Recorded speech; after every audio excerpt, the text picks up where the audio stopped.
A very good afternoon.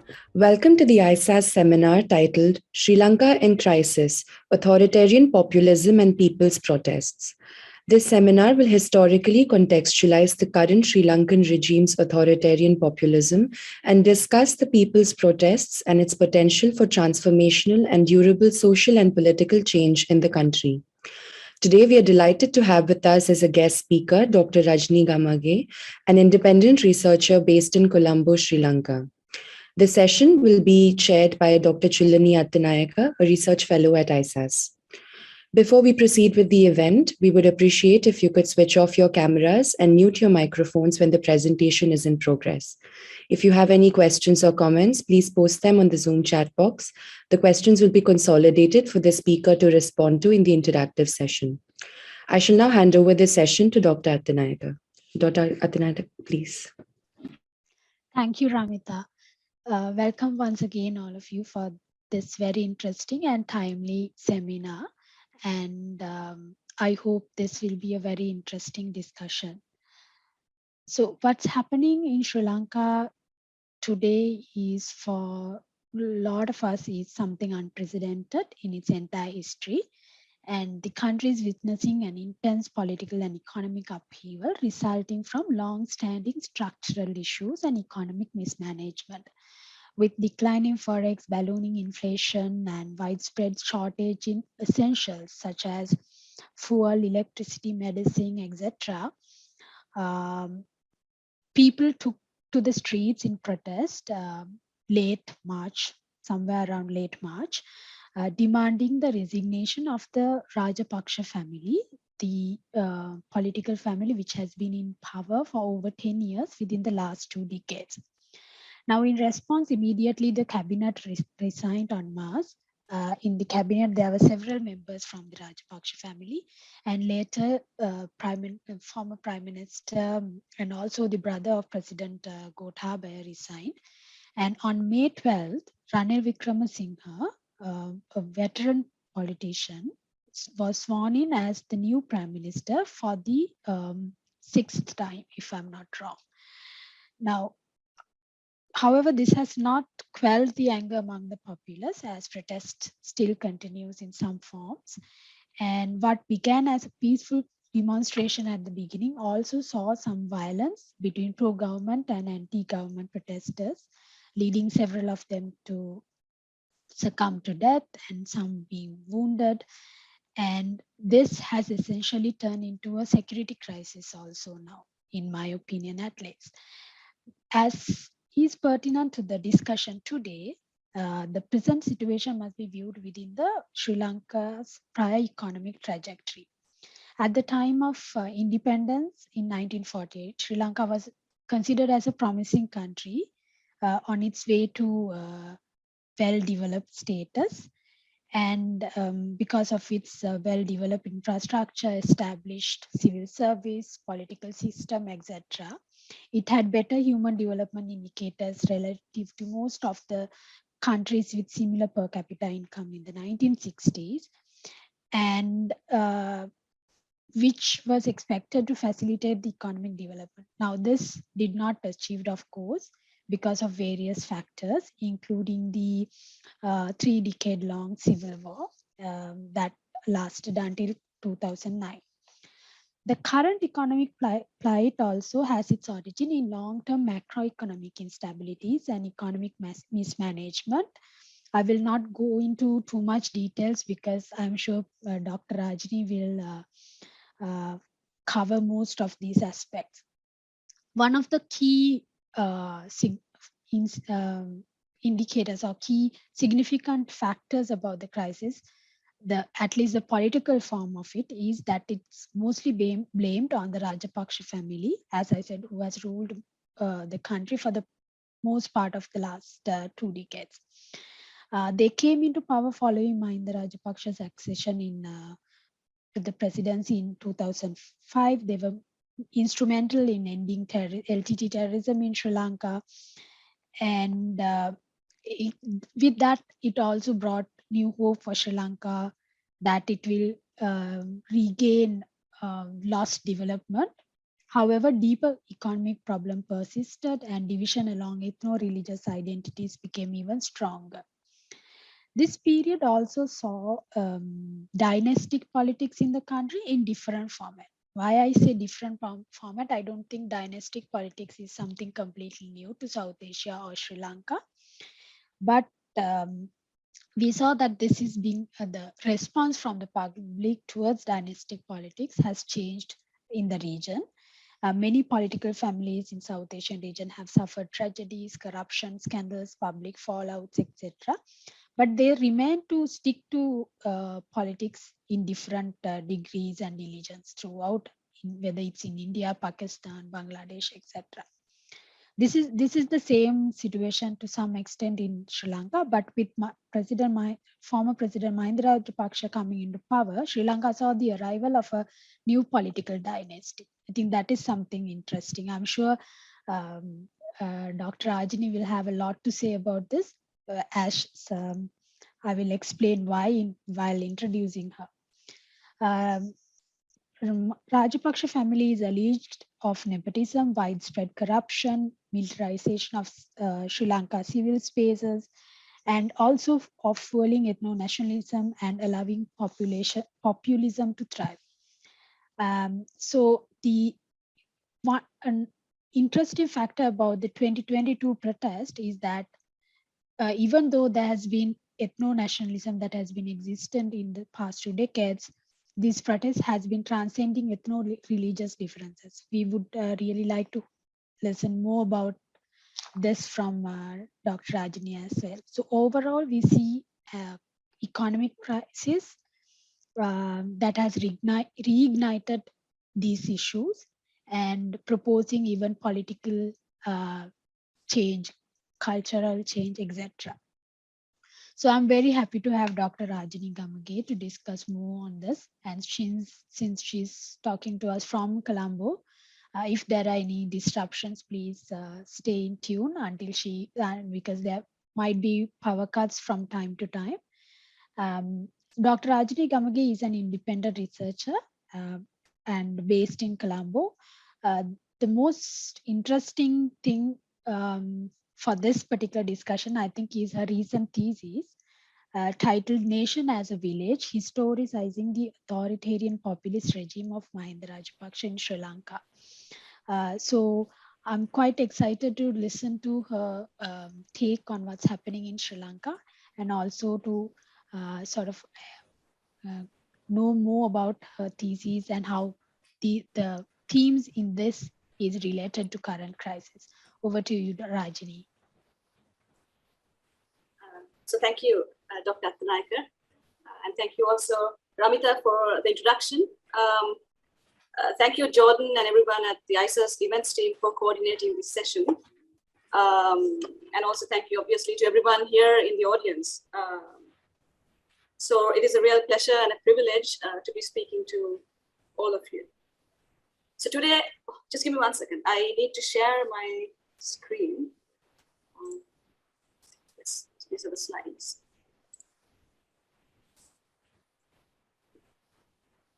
Today, I will speak on the current crisis that is unfolding in Sri Lanka as a researcher who is based in Colombo, writing on and thinking through the current political dynamics in Sri Lanka while navigating the lived experience of it. I hope to present an additional perspective on the Sri Lankan crisis through this talk. So I will speak for about 30 minutes today. And in the first half, I will discuss the nature of the current Sri Lankan crisis, mainly its social, economic, and political dimensions. And then in the second half of the talk, I will analyze the likely causes of the crisis, the importance of historicizing it, and the future trajectory that the crisis is likely to take. So I'm sure that the crisis in Sri Lanka has captured the attention of regional and international audiences, be it in the latest Sri Lankan government's appeals for international aid and assistance to avert a humanitarian crisis, to media footage of mass street protests. So what are some of the everyday manifestations of the Sri Lankan crisis? There is a critical shortage of fuel and cooking gas. Perhaps many of you have seen images of long lines of cars at fuel stations, and people lining up for cooking gas and kerosene. In March this year, daily power cuts had reached up to 13 hours a day. And there are medical shortages and impending food crisis due to reduced harvests. And so overall, Sri Lanka is on the brink of a humanitarian crisis.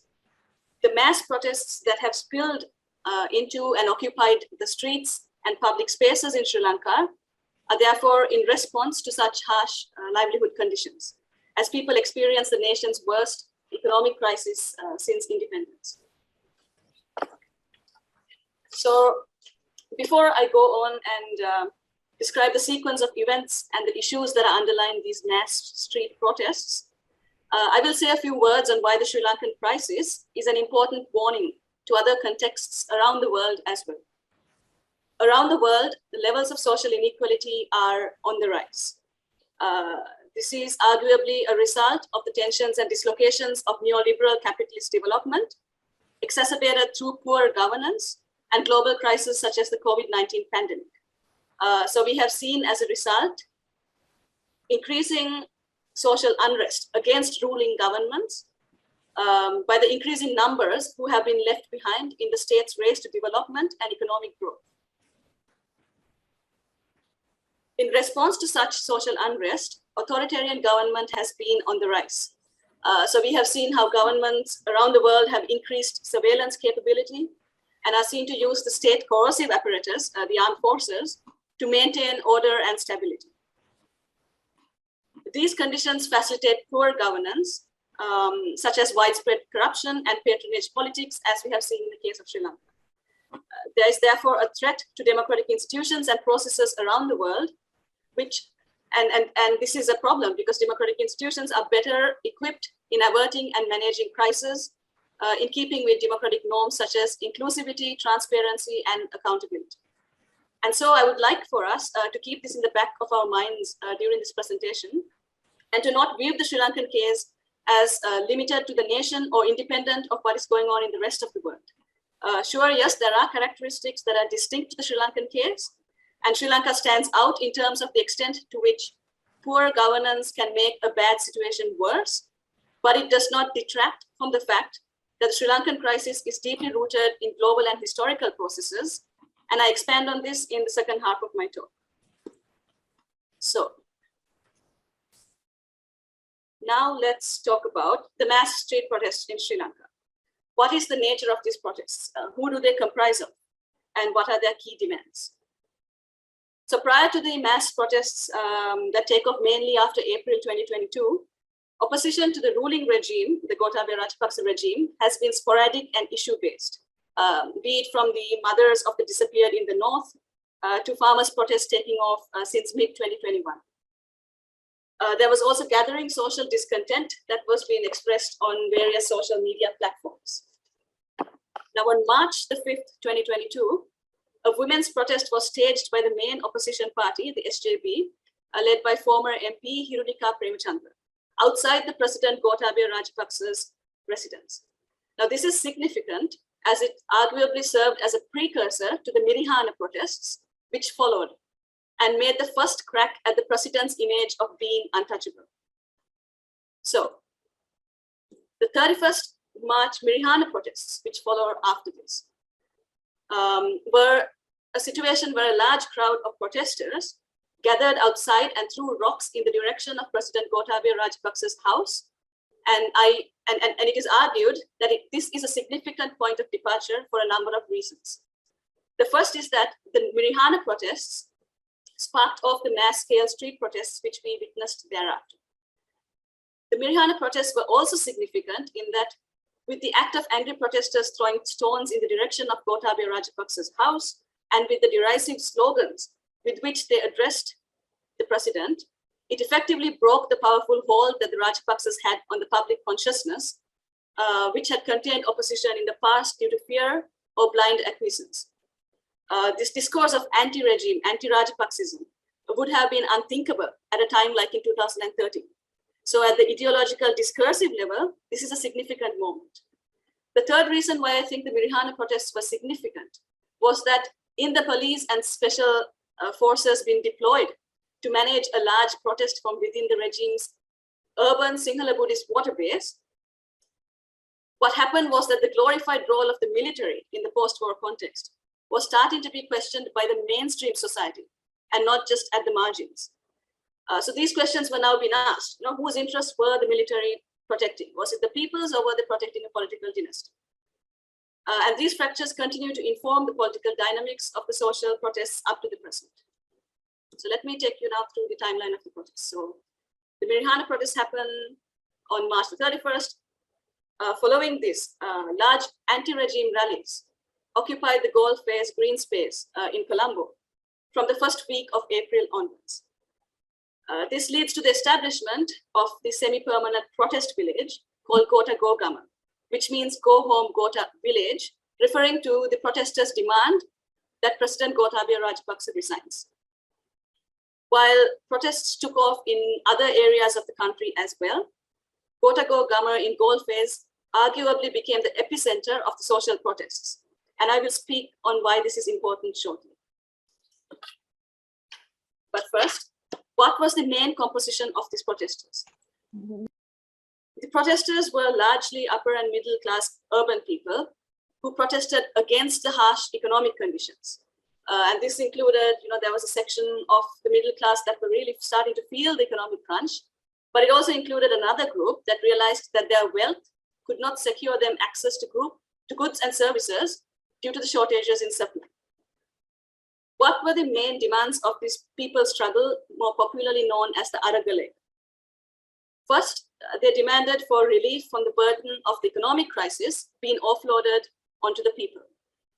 The second main demand was for political accountability. And there were several layers to this, from demanding that the Rajapaksa family leave power, to calls for stolen funds from corruption to being seized, to an outright rejection of all 225 parliamentary members, regardless of their political affiliation. And these sentiments were an indication of the increasing democratic deficit of the political class and the people's demands for a system change. So these are some of the images from the protests. There are many creative expressions of the protests. I will just go through some of these images. All right. So how did the state respond to this popular mobilization? The ruling regime, which had for much of its time in power, denied that there was a crisis, and which had focused almost exclusively on consolidating power, now completely absconded any responsibility for the current crisis. It blamed the crisis on the COVID-19 pandemic. And I will come back to these causes of the current crisis in the second half of my talk. The political leadership refused to listen to the people's demands and resign, claiming that it had the mandate of the majority. Now, indeed, the Gotabaya Rajapaksa regime had come into power on an overwhelming mandate of over 52% of the vote. But it was evident, given the scale and the nature of the mass protests, that support even within the regime's main voter base. So this means the Sinhala Buddhist emerging middle class, new business elite, urban working class, and rural poor, that support even within this main voter base was rapidly eroding. In addition to this denial of responsibility, the regime also attempted its tried and tested methods of authoritarian populism. And I will talk again later of how this method of rule of authoritarian populism is not unique to this regime. We can also trace it back to the Mahinda Rajapaksa regime from 2005 to 2015. So this strategy of authoritarian populism, as deployed on the protests, included the passage of emergency law, curfew, social media bans, and police and STF crackdown on protesters, resulting on a number of casualties, as Dr. Athanayake mentioned, and other tactics of intimidation. Notably, here, the legal fraternity stepped up to challenge the arbitrary arrest and detention of protesters and make sure that the people's right to dissent was not violated. Apart from such coercive crackdown, the regime also tried to portray the Gama protests, the people's protests, as being anti-Sinhalese and anti-Buddhist. And such divisive nationalism, however, did not have resonance in the context of widespread anger towards the ruling regime. So it was in this backdrop that May 9 emerges as the next critical conjuncture in the Sri Lankan crisis. So what happened in the lead up to May the 9th?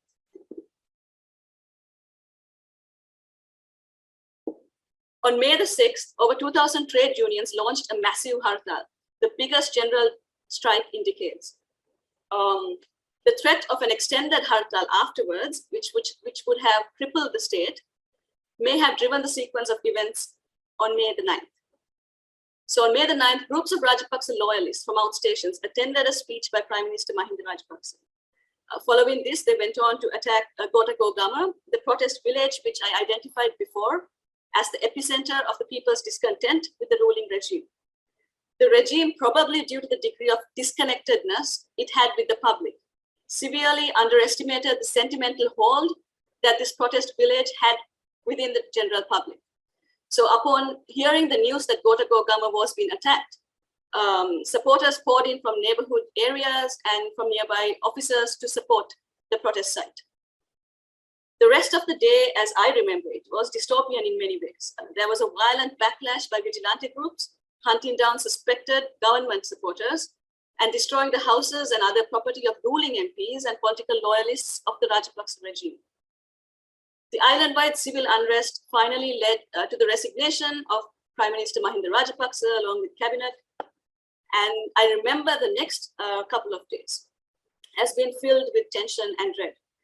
There was no parliament, military tanks were patrolling the main roads, and only the president was in power, and he too did not address the people. The people were in the dark. A couple of days later, on May the 9th, Ranil Wickremesinghe was appointed as the new prime minister, and a new cabinet eventually takes form. So there are two main trends that follow this moment in time. The first is that the people's protest entered its second phase. So we are now arguably in the second phase of the people's protests.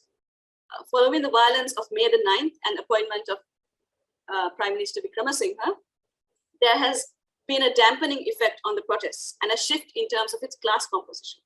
Many middle-class protesters, pacified by the appointment of Badeso as a seasoned politician who had ensured at least a decent life for their class stratum, started siding with the regime's promise of economic stability being the most immediate priority. What we are likely to see now, with intensifying livelihood challenges and as the economic crisis intensifies and its impact spreads to even the rural areas of the country, is the increasing role of urban working class and rural poor in the protests. It is also likely that the epicenter of the people's protests will shift away from Gotabaya, and that more sporadic and spontaneous food riots and civil unrest can be anticipated. So the evolution of the people's protests, that is one of the key impacts of the events of May the 9th. The second key trend that follows May the 9th is the state of the political crisis. The Gotabaya Rajapaksa Ranil Wickremesinghe alliance in power lacks credibility and is pushing a narrative of economic stability by pursuing macroeconomic reforms in line with international financial institutions such as the World Bank and the IMF. In addition to economic stability, the Prime Minister is also trying to push for constitutional reforms in terms of the 21st Amendment to the Constitution, in the hope that reduced presidential powers and increased role for the Parliament would bring about some degree of buy-in from the protesters and thereby social stability. However, there is still a lack of political consensus in the Parliament, as different factions seem to be pulling in opposite directions, and political stability is far from ensured, especially in face of the unpopular and painful economic reforms that the regime must now necessarily implement. All right, so now we are moving into the second half of the talk. Just give me one second, all right?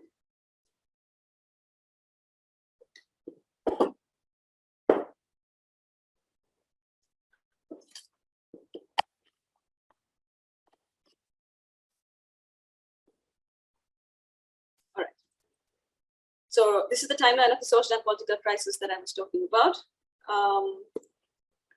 Now that I have described the scale of the economic and the social and political crisis in Sri Lanka, that is the what, let us now move on next in the second half of this talk to the why. What are the causes of the current crisis? In terms of the most immediate causes of the current crisis, Sri Lanka's crisis has a dual nature. So on the one hand, it faces a foreign debt crisis, And on the other hand, it faces a balance of payments crisis. So this has meant, among other things, the inability to import essentials such as food and medicines and fuel, leading to social and political crisis that I described in the first half of this talk. Now, the ruling regime, as I said before, explains the current crisis as a result of the pandemic. And indeed, the country's economy is heavily dependent on foreign currency inflows. The pandemic impacted specifically the sectors of tourism, foreign migrant remittances, agricultural exports, garment manufacturing industries. However, this narrative obscures the fact that the current Rajapaksa regime, the Gotabaya Rajapaksa regime, implemented a series of poor economic policies that have resulted in the extreme nature of the current crisis. So this is part of the argument that the current crisis is largely man-made and a result of poor governance. So what were these policies that led to the current crisis? First, once the Gotabaya Rajapaksa regime was in power in 2019, it implemented a series of tax cuts. Now, the reason given for this was of promoting domestic entrepreneurship and legitimized through populist discourse along anti-Western, anti-IMF lines. The impact of these tax cuts were threefold. First, it led to the government losing its state revenues by around a third, contributing to the balance of payment crisis. Second, the tax cuts and other economic policies implemented in this vein at the time were contrary to fiscal consolidation. This led to the IMF suspending its extended fund facility program, which it had finalized with Sri Lanka in 2016. Third, the tax cuts led to credit agencies downgrading Sri Lanka's ratings. So this made it harder for Sri Lanka to borrow from international financial markets and to service its foreign debt. And these effects effectively compounded a situation of alarmingly low foreign reserves. In addition to tax cuts, the regime also implemented policies such as money printing to finance the current account deficit and low interest rate regime to help the tourism and business sectors, all of which collectively contributed to severe inflation by early 2022. Significantly too, the government's decision to impose an artificially fixed exchange rate from August 2021 has been estimated to cost the nation around $5 billion. It also created a black market in which the dollar was going for around 30% more than the official rate. As a result of this, the formal banking system lost about more than $1.5 billion in repatriation of foreign export earnings and worker remittances. In addition to this, the government continued to service its foreign debt without going for preemptive default, deprioritizing the need to import essential medicine, food, and fuel. Another major erroneous policy decision under the current regime was its chemical fertilizer ban in early 2021 in a drive to make Sri Lanka's agriculture 100% organic. By the time the chemical fertilizer ban was rescinded, the damage to local food security and agricultural exports was immense. So there's been estimated that there's around a 40 to 50% drop in overall harvests this season.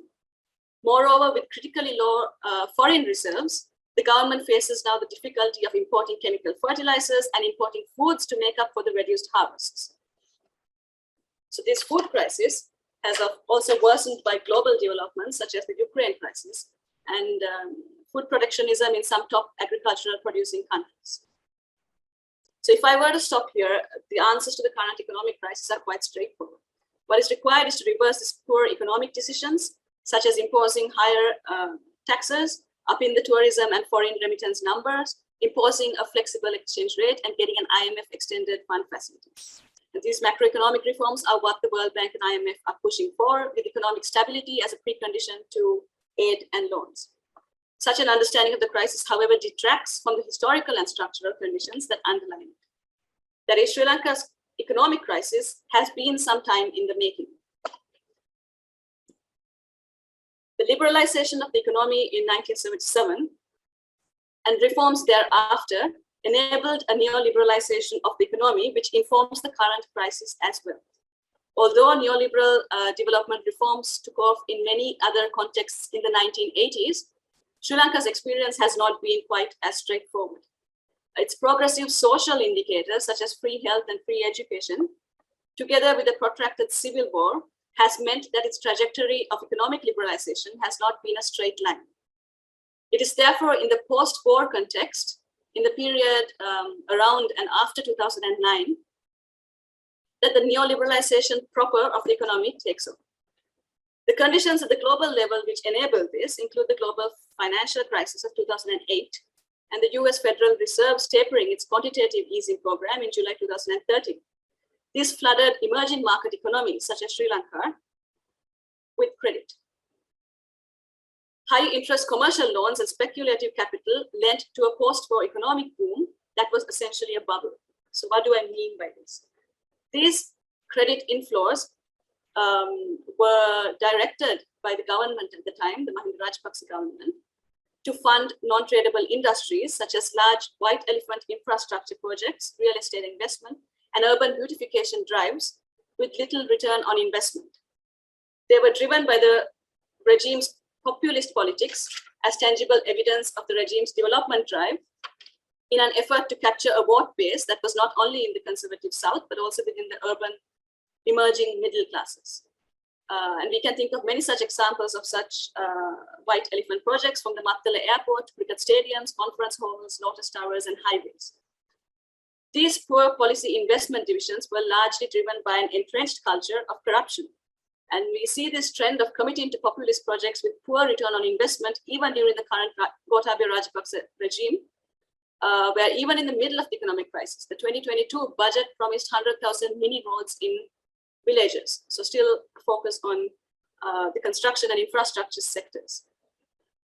This so what this kind of political economy did, the one that I described, was that it enabled an authoritarian populist strategy of rule that was deployed by the Mahinda Rajapaksa regime from 2005 to 15, and which characterizes the present Gotabaya Rajapaksa regime as well. So what does this authoritarian populism look like? This authoritarian populism refers to the consolidation of power in the context of such political and economic reforms. On the authoritarian end, there are moves to concentrate power institutionally, such as in the passage of the 18th Amendment in 2010 under the Mahinda Rajapaksa regime, and the 20th Amendment in 2020 under the present regime. And these amendments concentrated a lot of power in the executive office. There's also increasing militarization of state and society, with increasing military budgets despite the end of the war, and the military budget consistently shadowing budget allocations to the health and education sectors.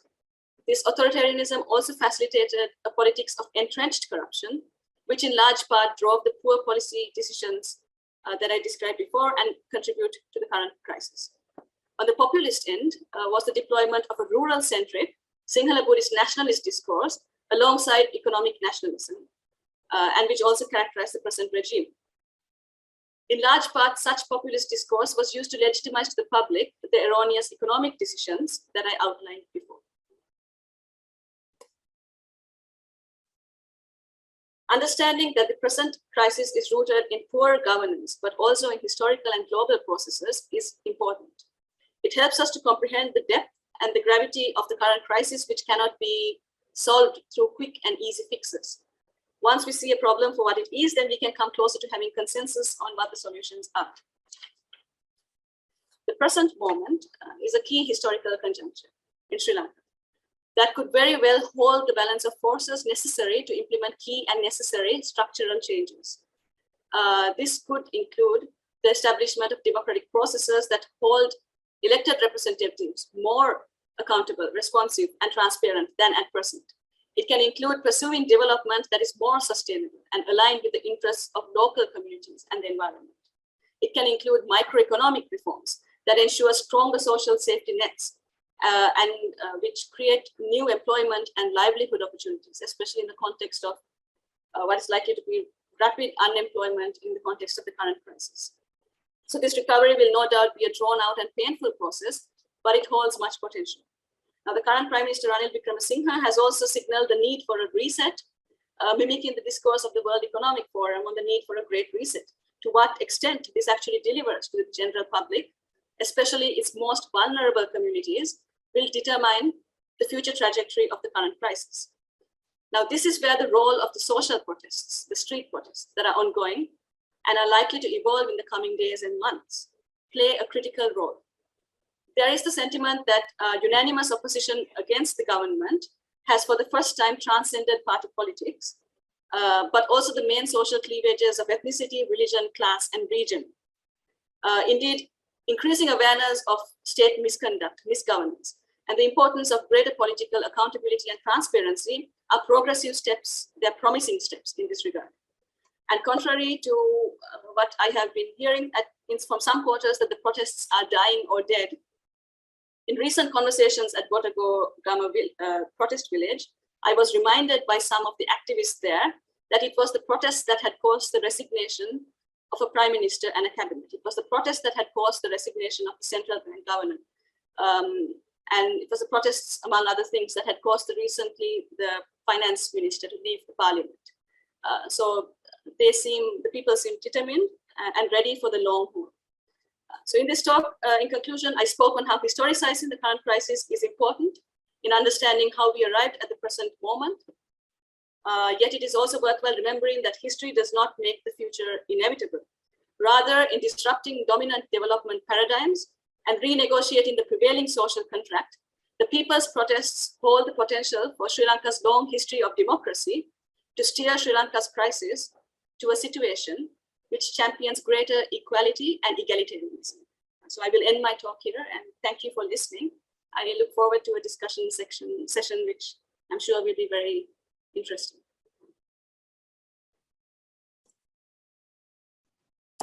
Thank you, Dr. Ajri. It was a very stimulating presentation. You gave a very detailed outline of what's happening in Sri Lanka. I'm sure for most of our those who are here today, they saw something beyond what's been reported in the news and other mainstream media. We have already we have opened the floor for Q&A. We are getting a couple of questions. Before turning to the questions we have received, let me begin by asking something that I want to ask. So since the beginning of the protest, something that a lot of people say is that this is Sri Lanka's Arab Spring. This is Sri Lanka's moment of transformation. Looking at it from Colombo, having spoken to activists there, to what extent do you see resonance with the Arab Spring in this for this protest? And do you think that Sri Lanka will be able to see a similar outcome? Thank you, Dr. Lanka. It certainly does share many similarities with the Arab Spring, especially in terms of the composition of the protest, right? It contains a lot of youth that are angry and frustrated and disillusioned with the current system, which is clearly failing them. And in this sense, I think that the youth could play a constructive role, but there is always, of course, also the danger that because a lot of this activism is driven by frustration and anger, that the trajectory of politics needs to be ensured that it does not head down a violent path. That needs to be to still function within the structures of democracy, and that is what we have been seeing so far, contrary to the events on the May the 9th, which was really a reactionary response to the regime attacking the Gotabaya protest village. The overwhelming majority of the protests have been really peaceful. But again, it's not possible to ensure that it remains on this path. Like I said before, the economic crisis is only going to intensify, and spontaneous civil unrest is always a possibility. Dr. Ajri, one of the things you mentioned in your presentation also about the Sinhala Buddhist nationalism, and one of the allegations the Rajapaksa regime has been receiving has been also along this line. So we have received a couple of questions on that. So I'll try to consolidate and let you know. So I think it's Shreya, she's asking, For an outsider, this does not look like solely centered around Sinhala Buddhist nationalism. So the question is whether do you see an eraser of the barriers between class, religion, and sex? I'm sure you mentioned this briefly in your presentation. Maybe if you can elaborate it a little bit more. And there's a question that is coming like related to that. The minorities in Sri Lanka, Tamils and Muslims, have always been distant or apprehensive of the Rajapaksa administrations. So from your discussions or what you have heard from people, how are they feeling right now? Thank you. So in terms of responding to the first question, do the protests transcend class, religion, or these main social cleavages in Sri Lanka? I would be a little bit hesitant in terms of avoiding the protests that at this point of time, like I said before, the protests have the potential to transcend these major ethnic cleavages. But for instance, there's an example that when these mass-scale street protests really took off after the country experienced 12 to 13-hour power cuts. And so there has been the argument made that these protests are largely an indication or a reaction to the economic crisis. And once the Prime Minister Ranil Wickremesinghe was appointed and these power cuts were reduced significantly,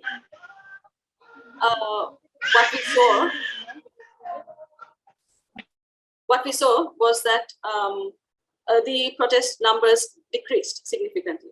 And so there's reason to believe or reason to have skepticism that the protests have already undergone the necessary social transformation in terms of uniting racial and class differences. In terms of the second question, in terms of what role the minorities or how the minorities have received these protests, I think that it is very interesting to look at the level of disengagement that the majority Tamil communities in the north have had with the mass street protests that are ongoing in the rest of the country. And from what I hear, this disengagement is a result of the majority Sinhala South not being with them in their own struggle against the state, be it during the civil war or in the post-war context. So they asked, where were these mass protests when the mothers of the disappeared have been holding the longest protest against the state since 2017, asking for justice of their loved ones who are missing after the civil war. And so in terms of the minority reception of the street protests, I would say that this level of disengagement and distrust still exists. Yes. Another thing that I think the way that the opposition responded to the protest, their role in the protest and the responses for the protesters. I cannot remember. Okay, Kalana Samarasingha's question is that, because you mentioned the one that there was protesters. I mean, we know that those who are monitoring Sri Lanka knows that the protest start with go home Rajapaksa, or go home Gota, and then transcended to rejecting all MPs.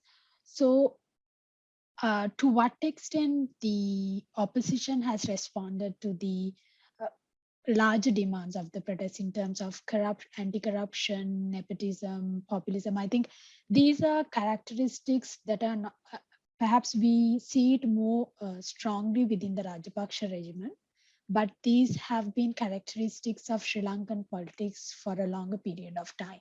So the fact that the protesters rejecting all political parties or politicians at the moment is at least to a certain extent indicator that they do not, they are apprehensive of the entire political system. So how the opposition politicians have responded to this? You're absolutely right, Shulani, in the sense that the democratic deficit, what you have described, is really an indication of the democratic deficit in Sri Lanka, where the people are rejecting post-independence politics, which has been characterized by corruption, by violence, by a lot of these ills of poor governance and poor policy-making decisions. And so while large sections of the people's protests have been rejecting all 225 members of the parliament, in terms of the opposition, I think that the main characteristic of the opposition during this crisis is that they have been unable or unwilling to form a united front against the ruling regime and to respond to the people's protests. Instead, the main opposition parties have still been engaged in power politics and have really to some extent betrayed the mandate of the people. When you said that the people are requesting for a system change, again, I think that there might be a level of difference in terms of what the people are asking for and how the political parties in power, including the opposition, are understanding this request. So they seem to be understanding system change in terms of minimal reforms, whether it is piecemeal constitutional reforms or economic reforms.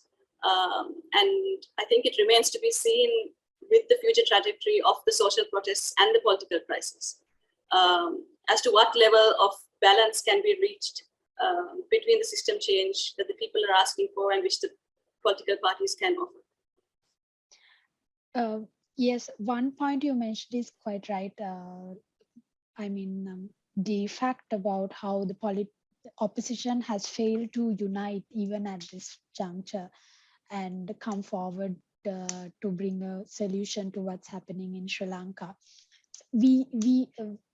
I also, when I observe, we like to think that certain divisions that are existing in Sri Lanka are transcending within this protest. But when we see this political division among the mainstream politicians, do you think that this will affect the larger unification efforts that we want to see in Sri Lankan society? I think that there's certainly an element of it, that party politics, that various political interest groups will always use the people's protests, will use them for their own political ends, and will use them as political launching pads. I think that that potential is always there, but I also think that it does not then negate the possibility that these mass protests can see beyond these political interests and unite to demand for a democratic system that works, that actually works, that delivers, that is transparent, responsive, and accountable. And again, I don't think that just the people that I speak to are representative of everybody, but again, this was a conversation I had on Saturday at Gotabaya protest village, where I saw one gentleman and a lady standing alone on the side of the street, holding up boards.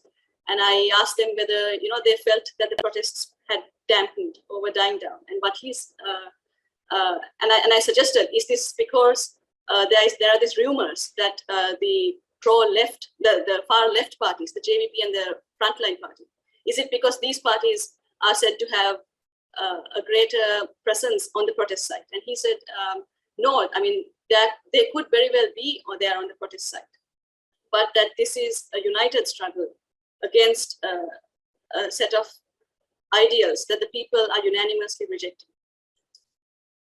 Yeah. Another question we have received about perhaps the impact on the regional affairs.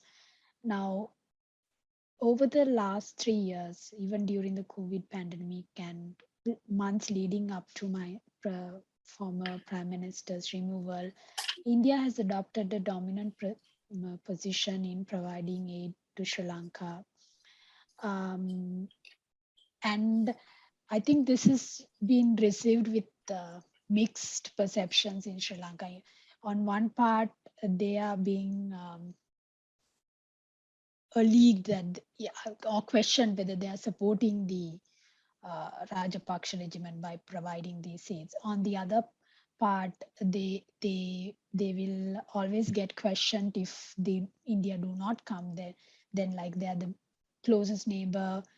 If they get too involved, they will be a lead of being a hegemony, regional hegemony.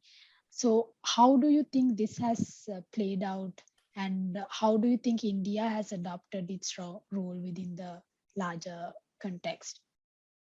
So I think what you're saying is absolutely right. And I think that this is one of the most interesting kind of shifts that has happened in the context of the current crisis of Sri Lanka, in that the geopolitics of the country has made a very marked shift. So the role of China seems to have taken a bit of a back step, and the role of India and the Western powers seem to be more explicitly or overtly present in terms of assisting Sri Lanka. In terms of India, I think that India has been a fair weather friend and has provided more than $5 billion to Sri Lanka. And so in terms of, whether it is contributing to propping up the Rajapaksa regime, I think that's a very difficult decision to make, because the country is also facing a very imminent, it's already in the middle of a humanitarian crisis. But as you said before, there are tensions certainly. There's a recent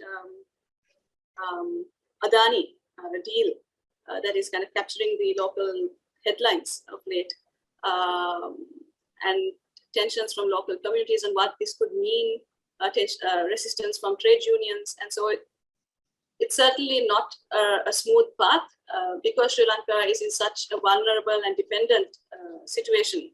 There is always the scope for it to be exploited by larger powers. And this is certainly contributing to the political instability as well. And I think we are going to see more of this in the coming months. Yeah. Because you had a short reference to this dynastic politics, I want to ask you, in your opinion, in what ways Sri Lanka's dynastic politics have changed after Mahinda Rajapaksa's came into power? Because as I said in my intro also, it is not something completely alien to our political history. We see snippets of dynastic politics within political parties even now. But how, to what extent that it generally changed from what the dynastic politics in the past to what it is today? I think that, yes, certainly the dynastic politics that we see under the Rajapaksa regime since 2005 is certainly distinct to previous political families in politics in Sri Lanka, mainly in terms of the scale. If you look at the number of the family that has occupied power during this period, the level of power that they held in terms of the ministries and other instruments of government, I would say that it is the scale that is the most significant. The Rajapaksa regime is also distinct in terms of the nature of its hold, of its dynastic hold, which is, and this largely derives from the fact that President Mahinda Rajapaksa won a lot of approval from its majority Sinhala voting base following the end of the war. And I think that this really gave a very distinct spin to the dynastic politics that followed thereafter, in the sense that its roots within the society went very deep. Furthermore, I think that the current political dynasty also cultivated its own networks of economic elite, kind of disrupting the previous networks of patronage politics that had existed. And so these are some of the distinct elements of the Rajapaksa's dynastic politics.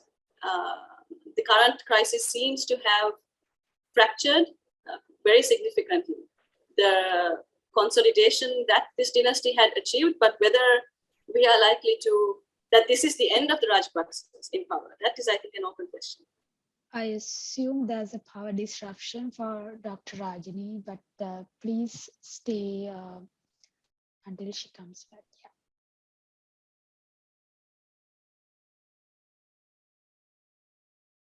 Chulani, can you hear me? Yes, you're back. Okay. So which part did you miss? I think we lost you in the middle, like. Yeah. Okay. So what I was saying was that the dynastic politics in Sri Lanka under the Mahinda Rajapaksa regime were distinct in terms of its scale, but also in terms of its nature, because of the widespread approval that the president had in the post-war context, and in terms of the new networks of economic elite that this dynasty cultivated by disrupting the previous patronage networks that were in place. And I also said that that the current crisis has significantly cracked at the hold that this dynasty has on power, but whether this is the last we are likely to see of the Rajapaksas is an open question. I totally agree. I think if you look at the regional trend also, it's unlikely that the dynastic politics will go away, but we will see the nature of it in different forms every now and then. Whether that will strengthen the political systems or whether they unravel and weaken the political system. And I think that's the biggest concern we should always have. Yes. Another question actually about, again, with regard to similarities with the region.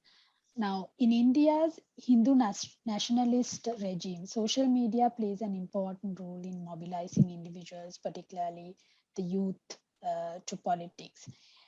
Do you see similar trends in Sri Lanka, particularly in terms of current political crisis? I mean, with the way that they use Facebook or Twitter or other social media platforms. I remember in your presentation also you mentioned how creative the protest has become.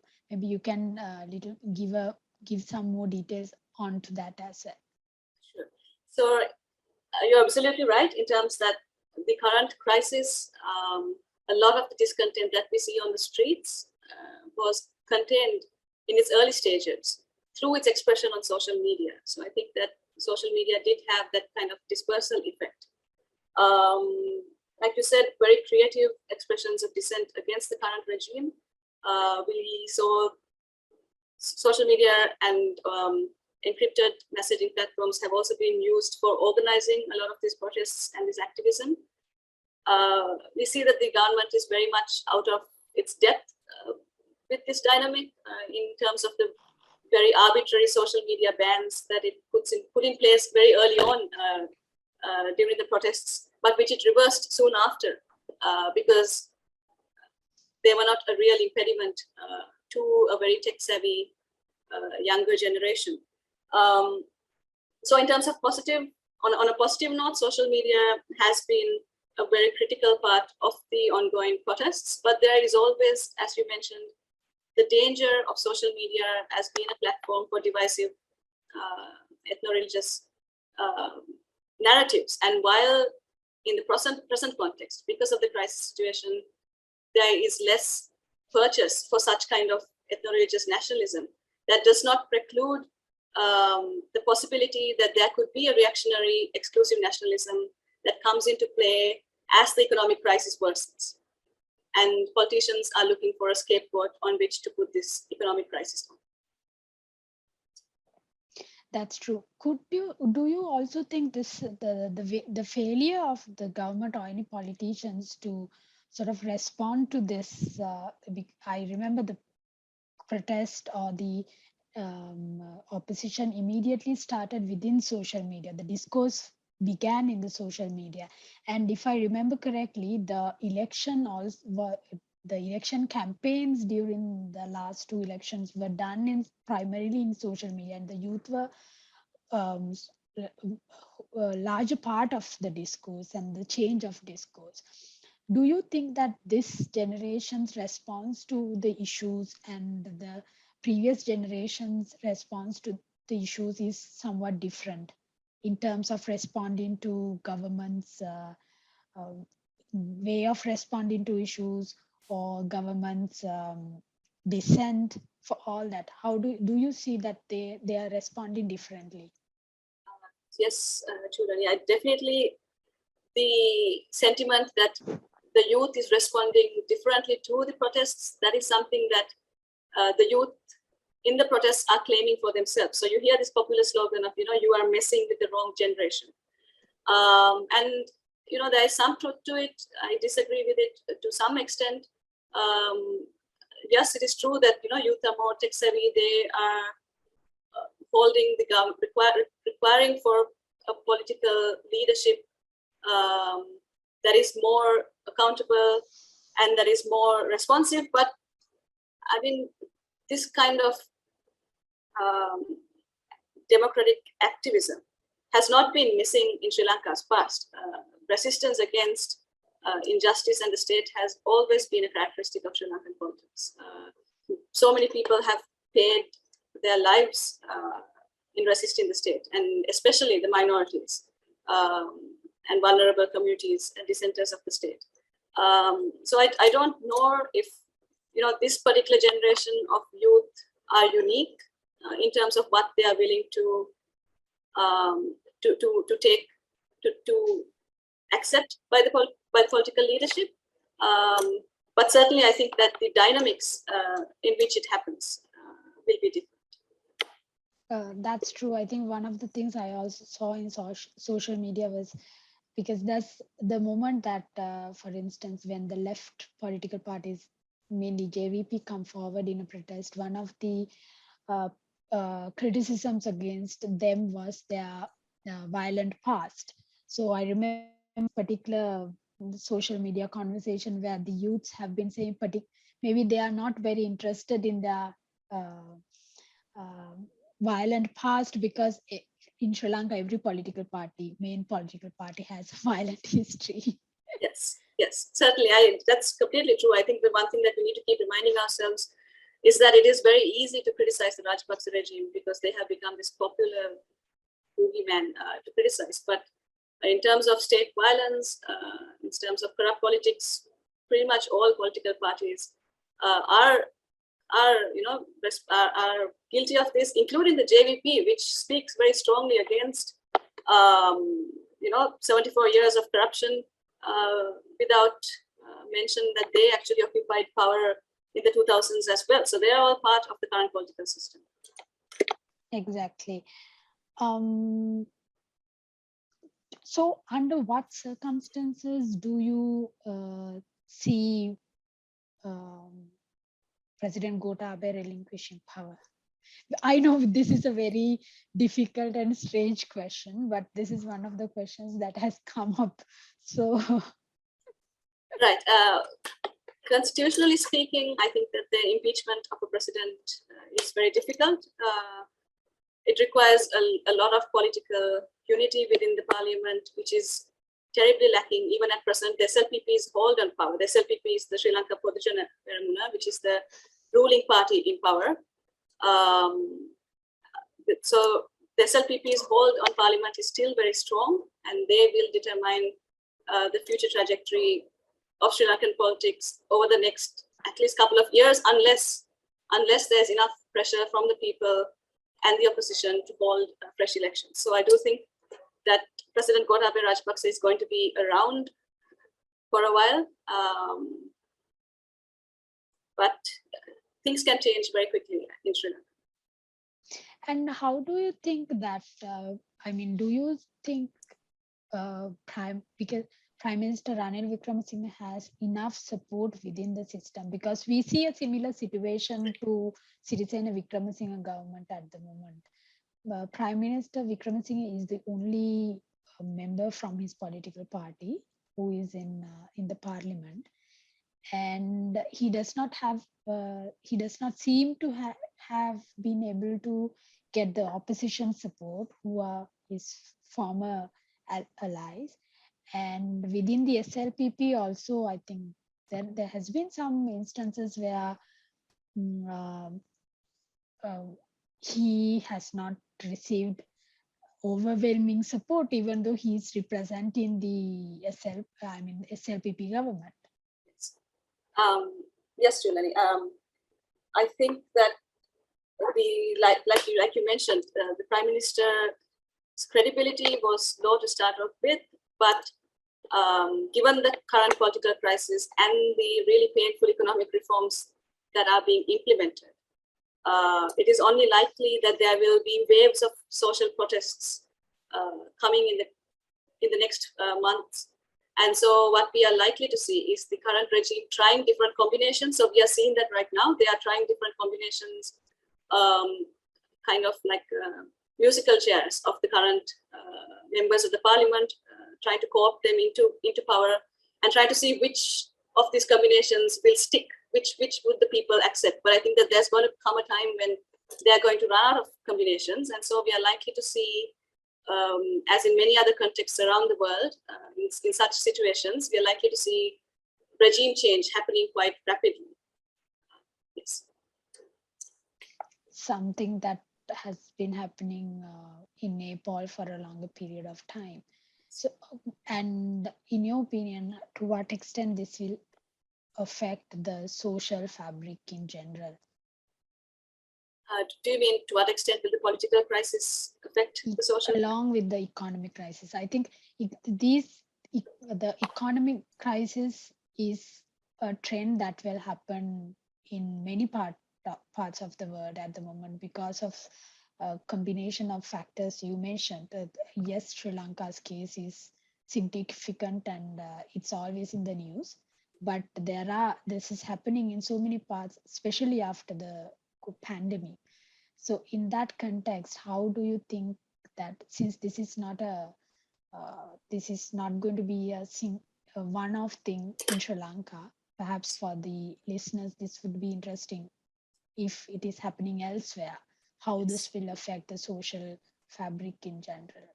Yes, Shulani. I mean, I think we talk a lot about how the crisis has kind of driven a sense of community among the people. So we hear stories of how when there are long queues of people at the fuel stations, that people then come and distribute food to the people who have been waiting for long hours in the sun.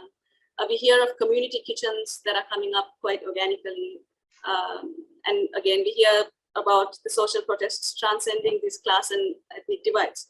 But I think that what you're referring to is some of the more serious impacts on the social fabric that are an inevitable outcome of such a difficult economic crisis. So I think it is safe to say that we are likely to see increasing atomization of society at the same time, as contradictory as that might sound. The frustrations of the people, to how much that can be channeled through the protests, I think there's a limit. When you go around in society, you often see brawls in these centers of fuel lines, and so this frustration and anger, it is likely to spill out in several ways. We hear alarmist stories of kind of looting or increased incidences of crime on the streets. Yeah. And I think that we are likely to see more of this. And I think here also the role of the media then becomes really important in terms of not sending the people into a state of panic, in terms of reporting the truth, but also doing so in a responsible manner.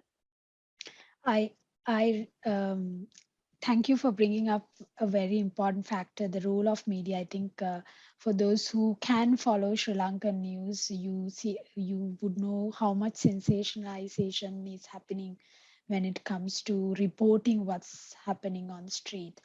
So within this context, what is the role of general public in terms of a crisis situation like this? Because yes, the priority or the main responsible actor in this whole situation is government, but that does not mean that public can expect the government to come up with a solution or like do whatever you want until that. So for the public, what should be their role? It's really hard to say, Shura, because a lot of this is happening in real time. There's a lot of emotions in the mix. I think a lot of people are facing situations that they didn't imagine themselves to face. Again, just personal anecdotes, traveling in the trishaw talking to some of these trishaw drivers, and they share accounts of how they're unable to purchase even milk powder. And so there's this sense of a lot of people wanting to talk and to share their grievances because they are seeing their loved ones not living the life that they want to give them. And so I think in such a context where emotions and frustrations are running very high, I think that the best some of us, especially the more privileged of us, can do is to first be more informed and to also then actively engage in checking whether certain media stories that we hear, is there a truth to them, to not just react to them and, for instance, start hoarding on rice. This is one of the things that is happening at the present, this rhetoric that we are going to run out of food very shortly. And so now there's this phenomenon of people stocking up on rice, which makes it, the burden on the poorer communities even more harder. And so I think that the people, especially the more privileged people, need to act very responsibly in terms of fact-checking and in terms of also speaking the truth, where as much as possible through whatever platforms that they can. Yes, I think the stories that I hear when I talk to my people in Sri Lanka also the same. It's very natural, I think, for people to react on emotions, but at the same time, people who can, as you said, verify information and be more informed, perhaps should act more responsibly rather than just going ahead with whatever the viral trend that's happening. And if we can help and also inform the others, I think that will somewhat help the situation. It will not change a lot, but that it would be something. Yes, Shulani. And also I think that there are, certain especially youth-comprised citizen-led initiatives that already do engage in this fact-check kind of services, like Watchdog in Sri Lanka and a couple of others. So they are really useful. But again, the extent to which they can reach a population that is not so tech-savvy, that's a question that can be asked. Well, we have come to, okay, we can take one more last question. I think there's a question on your opinion about Mr. Wickremesinghe accepting the premiership at the crucial juncture. And the question is whether you think that the opposition should join the government in support of him. I think you answered some part of the question already, but maybe if you want to reiterate some of the points. Sure. I mean, rather than giving a personal opinion, I think that if we look at in terms of the response to Wickremesinghe's appointment, it happened, I have heard from several sections of people who disagree with the appointment, that it happened at a time when the Rajapaksas were really pushed against the wall, and that if the pressure had been kept up, perhaps we could have got the president to leave as well. So there is that sense of anger that Prime Minister Wickremesinghe basically is part of this culture of deal politics that we see in Sri Lanka. In terms of the opposition joining the current government, I think that there has been some kind of consensus within the main opposition parties that they will join the government only if the president resigns. And again, like we mentioned before, this does not seem to be happening. But also, I think increasingly we are seeing opposition members declaring themselves as independent candidates. And so this could be a sign that there's some kind of, the deadlock in parliament is easing to some extent, and that some of these members breaking away from the opposition might join the current government. Like I said before, these are different combinations that the ruling regime is likely to try. To what extent it can contain social frustrations is something that we will have to see. Yeah. Thank you, Dr. Ajini, for a very interesting presentation and a very interesting discussion as well. We have received a couple of more questions, but I don't think we will have enough time to answer all of that. With that, now I will hand over to Ramita to conclude the session. Thank you, Chulani. I just want to mention that you were a really great moderator and there's some really good talking points. So thank you. Thank you for, because it's again a topic very close to my heart. Even though I'm here, my family is there, and to be honest, I was in Sri Lanka close to Mirihana when the first protest happened. So I somewhat saw in first hand what happened there. I was there for a couple of days, but I think over time it has changed significantly. The characteristic of the protest has changed significantly. Yes. And people's response have changed, their interest on the protest have changed. So as you said, we will have to wait and see how it goes. Thank you again for the presentation. Yes, Ramita. We've now come to the end of today's seminar. Thank you for the engaging and insightful discussion, and we look forward to your participation in our upcoming events. Thank you and have a good day.